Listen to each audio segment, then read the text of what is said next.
Welcome back everyone to the Money Control live stream. You're watching Markets with Santo and CJ. Well, it seems like we are having a somber end to what has been an otherwise very strong August derivative series.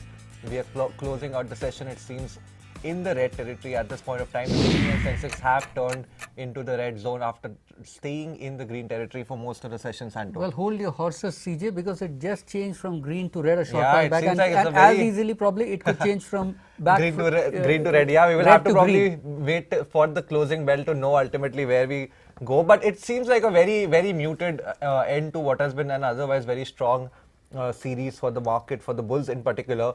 Globally, of course, the cues were quite positive. It is a little bit of a surprise that the market has turned for the negative, Santo, because if you look at stock futures of the US, they were quite, almost 200-300 points higher, especially after the better than expected GDP data that came out in Germany for the second quarter. So that is a bit heartening for the bulls. Apart from that, even on the rollover side, if you look at the rollovers to the September futures of the Nifty, they appear to be quite decent, quite on the bullish side. So that should also bode well for the coming sessions going ahead.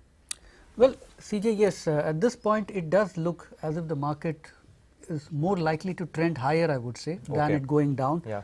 Mainly because much of the negatives are already known at this point in time. You would need some really nasty surprise probably to see the same kind of risk-off sentiment that I wonder you've if seen. it will come from the West. Most likely, one never knows. But it's turning out to be a phase where the market is now swinging between extreme pessimism and exuberance. We saw that in March, again we saw that in June.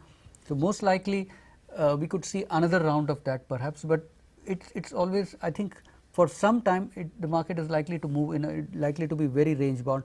And interestingly, CJ, the Fed has been trying its best to cool down the exuberance in financial markets, and there is a saying in the market that don't fight the Fed. Yes. But at this point investors are doing exactly that. They are fighting the Fed, and what's even better, they seem to be getting away with it. And that is also true. I mean, come on, Santo, if you look at last year, the market was also fighting the Fed. When the Fed was saying that inflation is transitory, market was saying you are dead wrong on that, and they ended up being right. So maybe they have a recent history to back themselves into why probably they believe that the Fed, again, in their opinion, is getting it wrong. Well, that said, let's quickly now move on to some of the stocks that were buzzing in trade today. Starting off with Santo from the Tata Group. Yes, Tata Power is the first stock on our watch list. Now, the stock has made a good comeback.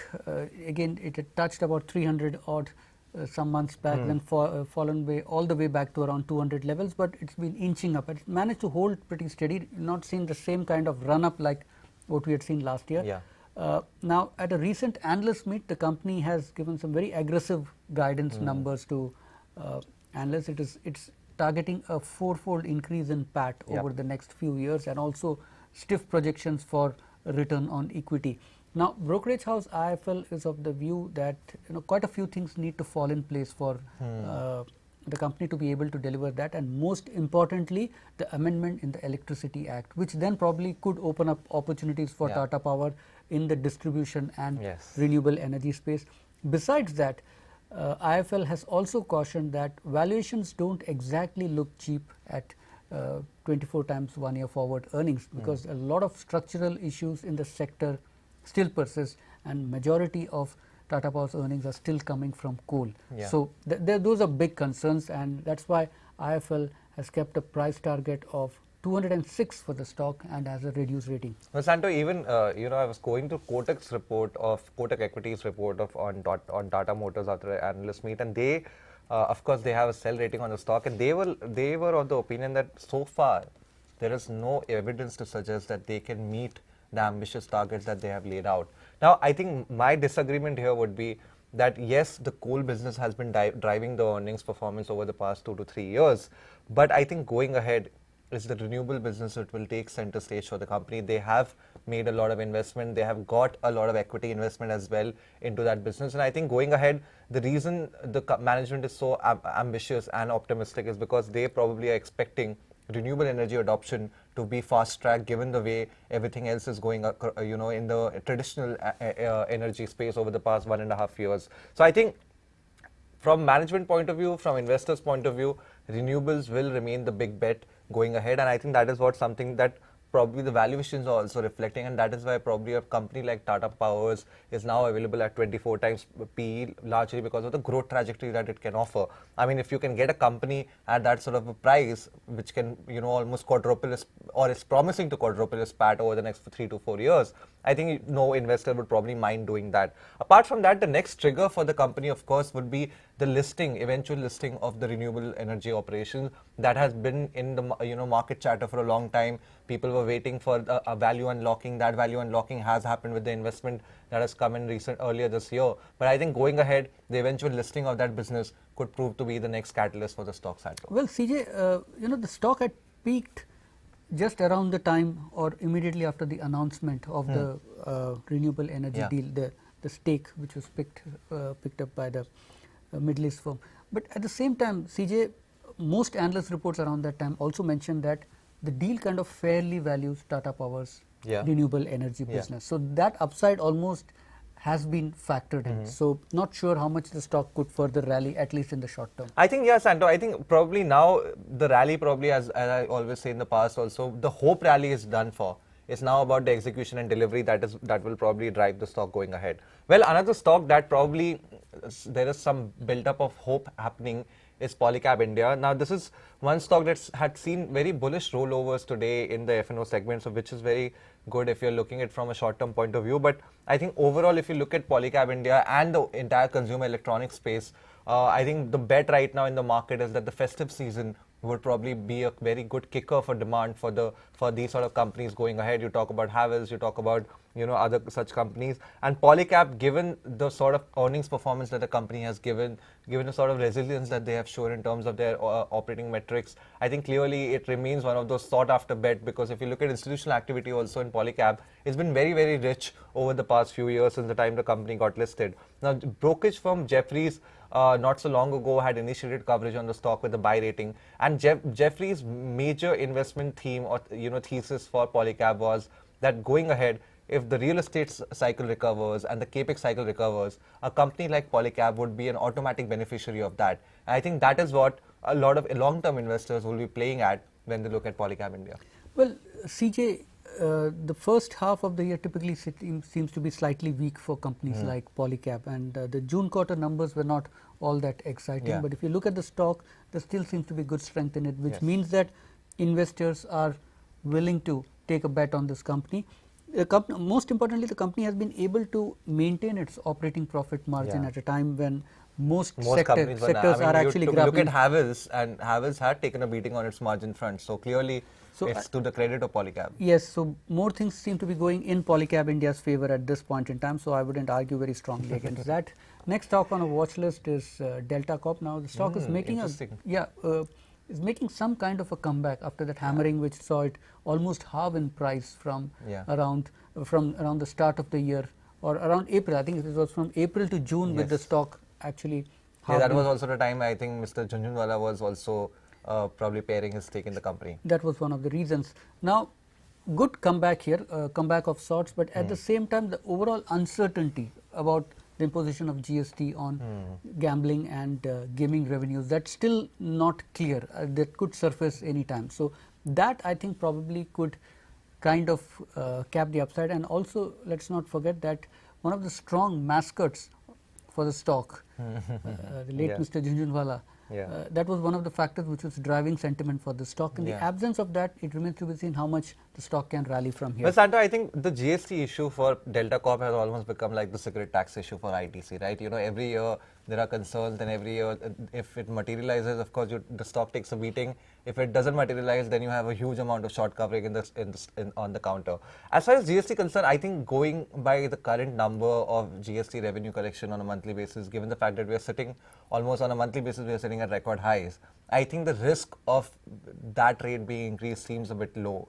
Because at this point of time, it doesn't seem like the government is very keen to add to its revenue, because anyway it's making quite a good amount of revenue from GST tax collection. So I think market probably has taken cognizance of the fact that maybe that risk is not as immediate as a lot of people thought earlier in the year. Apart from that, if you look at, you know, the fundamental side for Delta Corp, clearly the Goa tourism season is going to begin from October, so you would expect a lot of casino traffic to be driven from October till about March in Goa, and I think that in itself should provide sequential earnings boost to the company, as you have been maintaining that travel demand remains quite bullish and quite optimistic on travel demand. So I would also lean on that argument and suggest that probably on a sequential basis, you could see improvement in earnings in December and March quarter. And apart from that, of course, let's not forget that Delta Corp's gaming platform is also going to be listed not so far away from now.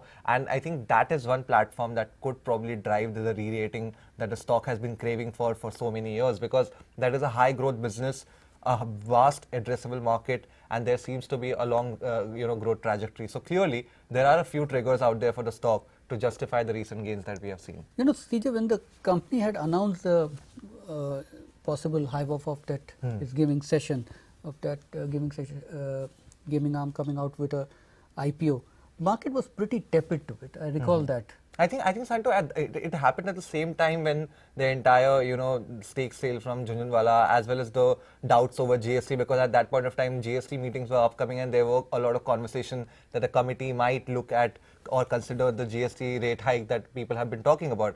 I think that has not happened. If you look at the commentary that has been coming out from the council also, it seems like the rate hike has been put to the back burner for the time being, and the selling pressure from an HNI like Jhunjhunwala has also abated now. So I think therefore the downside seems to be quite limited. I think investors are now taking cognizance of the fundamentals out there.